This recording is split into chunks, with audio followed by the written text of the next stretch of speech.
नमस्कार है मित्राणी। आप सबका एक बार फिर से हार्दिक स्वागत है हमारे यूट्यूब चैनल संस्कृत स्पर्श में। आई होप आप सब स्वस्थ होंगे और मस्त होंगे।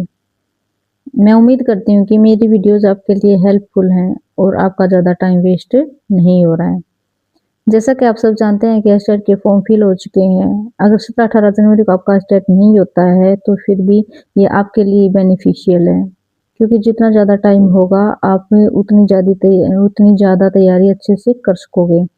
क्योंकि ये वाला स्टेट है ये आपके लिए बहुत ज़्यादा इम्पोर्टेंट है, क्योंकि इसके बाद बहुत सारी वैकेंसियाँ निकलनी है हरियाणा के अंदर टीचर की। ठीक है, अगर स्टेट ही क्लियर नहीं होगा तो आप वो फॉर्म फिल नहीं कर सकते वैकेंसी वाला। ठीक है, तो आपका ज़्यादा टाइम वेस्ट ना करते हुए अपने आज की वीडियो को हम स्टार्ट करते हैं। देखिए, जो अपना व्याकरण वाला पोर्शन है वो तो हमने कंप्लीट कर ही लिया है। जो आपका स्टेट में सिलेबस दिया गया था ना, उसके अंदर आपका व्याकरण का कंप्लीट हो चुका है। और जो साहित्य वाला पोर्शन है उसके अंदर हमने स्टार्ट कर रखे हैं आपके महाकवि। महाकवि में आपका एक लास्ट महाकवि रहता है, महाकवि श्रीहर्ष। इसके बाद आपका महाकवि वाला भी ये चैप्टर है ये खत्म हो जाएगा। ठीक है, तो आज हम करते हैं महाकवि श्रीहर्ष। पिता का नाम क्या है इनका? श्रीहीर। इनके पिता का नाम क्या है? श्रीहीर। माता का नाम है मामल देवी। समय कितना है इनका? 1775 ईस्वी लगभग, यानी कि 12वीं शताब्दी उत्तरार्ध। ठीक है, आश्रयदाता कौन है इसके? कन्नौज नरेश जयचंद और विजयचंद। कन्नौज नरेश जयचंद और विजयचंद। ठीक है, श्रीहर्ष के पिता श्रीहीर किनके पिता हैं? श्रीहर्ष के। ठीक है, न्याय कुसुमांजलि के प्रणेता उदयन आचार्य ने शास्त्रार्थ में पराजित किया था। ठीक है, श्रीहर्ष के पिता को उदयन आचार्य ने पराजित किया था। तब जो श्रीहर्ष को उनके पिता ने बोला था कि वो उदयनाचार्य को पराजित करे। ठीक है, उन्हीं के आदेश पर उन्होंने चिंतामणि मंत्र का जाप किया और त्रिपुरा सुंदरी की उपासना की और माँ के वरदान प्राप्त किया। ठीक है, तथा उदयन आचार्य को पराजित करके पिता की हार का बदला लेकर कामना पूर्ण की। ठीक है, श्रीहर्ष काव्य प्रकाश के रचनाकार मम्मट की बहन के पुत्र माने जाते हैं। मम्मट की बहन के पुत्र कौन माने जाते हैं? श्रीहर्ष। जब एक बार श्रीहर्ष ने मम्मट को नैषधीय चरितम महाकाव्य दिखाया तो मम्मट ने कहा कि यह ग्रंथ तो मुझे पहले दिखाते तो मुझे दोष निरूपण प्रकरण के लिए अन्य ग्रंथों की आवश्यकता नहीं होती। ठीक है, इनकी रचनाएं वैसे तो इन्होंने 10 रचनाएं लिखी थी, लेकिन हमें 2 ही हैं। एक तो है उनमें से नैषधीय चरित महाकाव्य और एक है खंड खाद्यम। ठीक है, ये 2 ही उपलब्ध हैं, लेकिन इन्होंने लिखी तो 10 ही है, लेकिन उपलब्ध कितनी है? 2 ही हैं। ठीक है, इनकी जो खंड खाद्यम रचना है वो अद्वैत वेदांत है। क्या है? अद्वैत वेदांत है। ठीक है, अब हम करते हैं अपने नैषधीय चरितम के बारे में जो हमारा सिलेबस में है। नैषधीय चरितम को अन्य कई नामों से भी जाना जाता है, जैसे वैरशनी चरितम, नलिय चरितम, श्रृंगार भंग्या और श्रृंगार अमृत सीतगु। ठीक है, ये नैषधीय चरितम के ही दूसरे नाम है, इनको ध्यान रखना। इनमें से कोई भी नाम आपका एग्जाम में आ सकता है। ठीक है, इसका उपजीव्य यानी कि इसको कहाँ से लिया गया है? महाभारत के वन पर्व से। वन पर्व से भी कौन से आख्यान से? नल उपाख्यान से। ठीक है, काव्य विधा क्या है? ये क्या है? महाकाव्य है। सर्ग कितने हैं इसके अंदर? 22 और श्लोक कितने हैं? 2830। सबसे बड़ा सर्ग कौन सा है आपका? 17वां, और सबसे छोटा सर्ग है 13वां। ठीक है, सबसे बड़ा सर्ग कौन सा है? 17वां। श्लोक कितने इसके अंदर? 222 और सबसे छोटा है 13वां। श्लोक कितने हैं इसके अंदर? 55। रस कौन सा है? श्रृंगार। गुण कौन सा है? माधुर्य। शैली वैदर्भी। ठीक है, लेकिन जो आपका 13वां सर्ग है उसके अंदर गौड़ी शैली का प्रयोग किया गया। कौन सी शैली का? गौड़ी शैली का। अलंकार इसके अंदर कौन कौन से हैं? एक तो श्लेष है और फिर अनुप्रास। ठीक है, छंद उपजाति, नायक राजा नल। ठीक है, नायिका यानी कि कुंडिनपुर की राजकुमारी दमयंती। ठीक है, नायक क्या है इसका? धीरोदात। कौन सा नायक है? धीरोदात। प्रतिनायक कौन है? इंद्र। दूत है सवर्णहंस। पंचनली कौन है? इंद्र, अग्नि, यम, वरुण, नल। ठीक है, ये क्या है? पंचनली। मंगलाचरण इसके अंदर क्या है? वस्तु निर्देशात्मक। कौन सा मंगलाचरण है? वस्तु निर्देशात्मक। ठीक है, ये जो नैषधीय चरितम है ये संस्कृत महाकाव्य का सबसे बड़ा महाकाव्य है। ठीक है, सबसे बड़ा क्या है? महाकाव्य है। इस रचना में श्रीहर्ष को बौद्ध धर्म का अनुयायी माना जाता है। इस महाकाव्य को नलिय चरितम या वैरसेन चरितम के नाम से भी जाना जाता है। मल्लीनाथ ने और मम्मट ने नैस्त्य चरितम को विद्वद्दोषम और नैषद पदलालितम के नाम से सुशोभित किया है। किसने? मल्लीनाथ ने और मम्मट ने। ठीक है, मल्लीनाथ ने और मम्मट ने नैस्त्य चरितम को विद्वद्दोषधम और नैषद पदलालितम के नाम से जाना जाता, सुशोभित किया है इसको।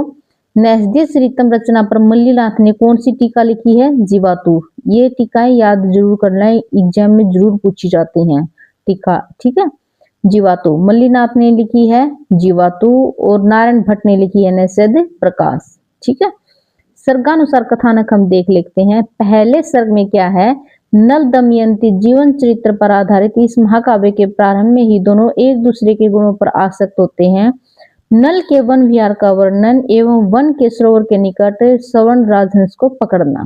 ठीक है, दूसरे सर्ग में क्या है? हंस द्वारा दमयंती के सौंदर्य का वर्णन किया गया है तथा अपने जीवन दान की अर्चना का वर्णन किया गया। ठीक है, और जो तीसरे सर्ग में क्या है? जब नल हंस को मुक्त कर देता है तो हंस दमयंती के पास जाता है और दमयंती के सामने नल के सौंदर्य का वर्णन करता है। ठीक है, और नल के प्रति प्रेम जागृत करता है। चतुर्थ सर्ग में क्या है? इस सर्ग में नल की सुंदरता के कारण दमयंती की काम वासना जागृत होना और दमयंती द्वारा अपने पिता भीमसेन से स्वयंवर निर्णय लेने का वर्णन किया गया है। पांचवें सर्ग में क्या है? नारद के द्वारा देवताओं के सम्मुख दमयंती के सौंदर्य का वर्णन करना और इंद्र के प्रति आकर्षित होना। ठीक है, इंद्र, अग्नि, यम और वरुण का पृथ्वी पर आकर राजा नल को दूत बनाकर दमयंती के पास भेज देते हैं। छठे सर्ग में क्या है? महर्षि नारद के आशीर्वाद से अदृश्य होकर नल दमयंती के पास जाता है तथा सौंदर्य का वर्णन करता है। ठीक है, सातवें सर्ग में क्या है? इस सर्ग में दमयंती के सौंदर्य की नक्शी का वर्णन किया गया है। कौन से सर्ग में? सातवें में। आठवें सर्ग में क्या है? नल के द्वारा अदृश्य होकर दमयंती को चारों देवताओं का संदेश सुनाना तथा इनमें से किसी को भी न चुनने का निर्णय करना और नल को स्वयंवर के में आग्रह करना। ठीक है, दमयंती चारों को मना कर देती है और नल को आग्रह करती है कि वो स्वयंवर में आए। ठीक है, नौवें सर्ग में जो नल है वो स्वयंवर में आने का प्रस्ताव स्वीकार कर लेते हैं। 10वें सर्ग में स्वयंवर का सभा का वर्णन है। 11वें और 12वें सर्ग में ठीक है, राजा भीमसेन के निवेदन पर जो उनकी परिचारिका थी सरस्वती, उसके द्वारा राजाओं का परिचय दिया गया था और नल में आसक्त दमयंती द्वारा सभी राजाओं की उपेक्षा का वर्णन किया गया है। 13वें सर्ग में क्या है? इस सर्ग में पंचनली के द्वारा सरस्वती के द्वारा पंचनली का श्लेषमयी वर्णन किया गया है। इस सर्ग के कारण श्री हर्ष को श्लेष प्रबोधक कहा गया है। चतुर्दश सर्ग में क्या है? दमयंती द्वारा मां सरस्वती की पूजा करना, देवताओं का स्मरण करना। ठीक है, जिसके द्वारा वो शब्दों के अर्थ को समझने में कामयाब होती है। ठीक है, और असली नल को पहचान कर उसके गले में वरमाला पहना देती है। ठीक है, देवताओं का वास्तविक रूप में आकर नल दमयंती को आशीर्वाद देना। ठीक है, यहाँ सरस्वती देवी श्लेष में शब्दों का अर्थ समझने की शक्ति प्रदान की है। 15वें सर्ग में क्या है? नल दमयंती का विवाह। 16वें सर्ग में विवाह और साज गोष्ठी का वर्णन। 17वें सर्ग में क्या है? देवताओं का विमान द्वारा प्रस्थान और मार्ग में कली सेना से युद्ध का वर्णन। 18वें सर्ग में क्या है? रति क्रीड़ा विलास का सांगोपांग का वर्णन। ठीक है, इसी 18वें सर्ग के आधार पर हम कह सकते हैं कि जो श्री हर्ष ने उन्होंने वात्स्यायन के द्वारा जो रचित था कामशास्त्र, उसका अध्ययन किया था। ठीक है, 19वें सर्ग में क्या है? नल को जगाने के लिए वैतालिकाओं द्वारा गान प्रस्तुत करना और सूर्योदय का मनोहारी वर्णन किया गया है। 20, 21 और 22वें सर्ग में क्या है? इस सर्ग में नल अपने मित्र के समक्ष रात्रिकालीन क्रीड़ा की बातें करता है। नल का स्नान, प्रसादन, भोजन आदि करके पुनः दमयंती के पास चले जाना और दोनों की संगति का मनोहारी दृश्य वर्णित किया गया है। संध्या रात्रि वर्णन, नल दमयंती के परिहासपूर्ण वार्तालाप का वर्णन किया गया है। ठीक है, मुख्य रूप से हम क्या कर सकते हैं? जो किरातार्जुनीयम है, शिशुपालवध है और नैस्त्य चरितम है, इनको हम बृहत्त्रयी के नाम से जानते हैं। किरातार्जुनीयम, शिशुपालवधम और नैस्त्य चरितम को बृहत्त्रयी और कुमार संभवम, रघुवंशम और मेघदूत को हम लघुत्रयी के नाम से जानते हैं। ठीक है, इसके श्री हर्ष ने भी अर्थांतर न्यास का उपयोग किया है। इसकी कुछ इंपॉर्टेंट सूक्तियां हैं, अगर आप एक बार नजर मार लोगे ना, सूक्तियां भी पूछी जाती हैं कि ये सूक्ति कौन से महाकाव्य से ली गई है। ठीक है, तो आप एक दो बार इनको देखोगे ना तो आपको ये ध्यान आ जाएंगे। क्लियर। तो सुक्तियां करते हैं हम अपनी। कव भोगम आपनोति न भाग्य भाजन, यानी कि भाग्यवान व्यक्ति को अपनी भोग सामग्री कहाँ प्राप्त नहीं होती। आर्जवम ही कुटिलेषु न नीति, ठीक है, जहाँ कुटिलता, जो कुटिल जनों के प्रति सरलता की नीति नहीं अपनानी चाहिए, ठीक है।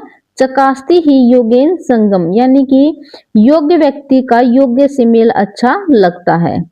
कर्म कह सब कृत मात्र ने भुंगती, यानी कि कौन व्यक्ति है जो अपने किए हुए कर्म का भोग नहीं करता, अर्थात इसी जन्म में वो भोग करना पड़ता है। प्रत्यक्ष जातों ने काल मारती, यानी कि जो समय है वो किसी की प्रतीक्षा नहीं करता, ठीक है। कार्य निदानादि गुणान अधिते, कार्य निदानादि गुणान अधीते, यानी कि अपने कारण से ही कार्य के गुण प्राप्त होते हैं, अर्थात कार्य के आधार पर ही कारण आश्रित होता है। ब्रुवते ही फलेन साधु न तो कंठेन निज योगिताम, यानी कि जो सज्जन है वो फल के द्वारा अपनी उपयोगिता प्रकट करते हैं, न कि कहकर, यानी कि जो सज्जन लोग हैं वो करते हैं, कहते नहीं हैं। अपाम ही तृप्ताए ही न बारी धारा, यानी कि जो जल से तृप्त हो चुका होता है उसे शीतल जल की धारा भी अच्छी नहीं लगती है। पितेंदु ने रसने सीता तिक्ताय हंस कुलावंतस, ठीक है। हे श्रेष्ठ हंस, पित्त से दूषित जीव पर चीनी बीती की लगती है, ठीक है। विशेष क्या है इसके अंदर, जब हंस को पकड़ लेता है ना नल, तो हंस उनसे प्रार्थना करता है कि वो कहता है कि वो उसकी माँ का एकमात्र पुत्र है और उसकी माँ वृद्ध है। मेरी हंसी को नया प्रसव हुआ है, वह पतिव्रता है, उन दोनों की जीविका चलाने वाला मैं ही हूँ, अतः ए देव, ऐसे हंस को मारने में क्या तुम्हें करुणा नहीं होगी, ठीक है। इसके देखिए 5 महाकाव्य हमने कौन कौन से किए हैं। एक किया हमने किरातार्जुनियम, किरातार्जुनियम के रचयिता कौन है, भारवी। शिशुपाल वदम के रचयिता कौन है, माघ। नैस्त्य चरितम के रचयिता कौन है, श्री हर्ष। कुमार संभवम के रचयिता कौन है, कालिदास। रघुवंशम के रचयिता कौन है, कालिदास। किरातार्जुनी में सर्ग कितने हैं आपके, 18। शिशुपाल वध में सर्ग कितने हैं आपके, 20। नैस्त्य चरितम में सर्ग कितने हैं आपके, 22। कुमार संभव में सर्ग कितने हैं, 17।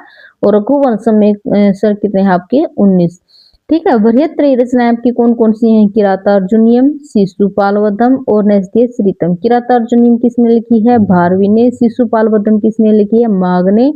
नैस्त्य चरितम किसने लिखी है, श्री हर्ष ने, ठीक है। लघुत्रयी रचनाएं कौन कौन सी आपकी, कुमार संभवम किसने लिखी है, कालिदास ने।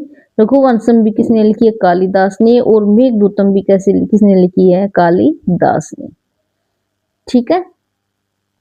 आप बस इतना ध्यान रखना, जो कालिदास ने जो रचनाएं जो महाकाव्य लिखे हैं वो तो आपके लघुत्रयी, और भारवी, माघ, श्रीहर्ष जो बाकी के महाकाव्य हैं वो आपके बृहत्त्रयी, ठीक है। क्लियर यहाँ तक।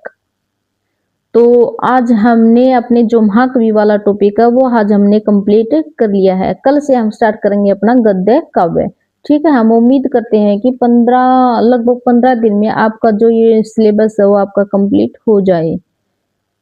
देखिए आपके लिए जो आपका टाइम है वो बहुत ज़्यादा इंपॉर्टेंट है। मेरी वीडियोज हैं वो बिल्कुल छोटी छोटी वीडियोज हैं और सिर्फ एग्जाम ओरिएंटेड हैं, इसमें कुछ भी ज़्यादा बकवास नहीं है, ठीक है।